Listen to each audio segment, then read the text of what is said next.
अध्यक्ष डॉक्टर फारूक अब्दुल्ला ने चुनाव आयोग के दौरे और इन हज नीति पर क्या प्रतिक्रिया दी है, आइए सुनते हैं। तारीख का ऐलान हो या ना हो, मगर इलेक्शन कमीशन आ रहा है, वो सबसे बात करेगा और फिर ये हुकूमत हिंदुस्तान के साथ बात करके तारीख मुकर्रर करेंगे। ये खुद तारीख मुकर्रर नहीं कर सकते। आज सब कुछ जो है वो government of India, Modi ji और हमारे जो होम मिनिस्टर है उनके हाथ में। इंसान हज करना चाहेगा, ये क्यों बंद करेंगे उसको?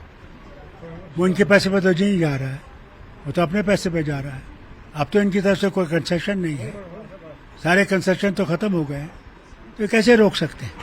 अगर एक आदमी अमरनाथ यात्रा जी की यात्रा के आएगा, क्या हमसे कहेंगे तुम दूसरे बार नहीं आ सकते हैं? या बद्रीनाथ की यात्रा के लिए जाएगा, उससे कहेंगे तुम बद्रीनाथ फिर नहीं जा सकते? ये क्या है? ये मजहबी मामला है। मजहबी मामले में हुकूमत को ज्यादा दबाव नहीं डालना चाहिए।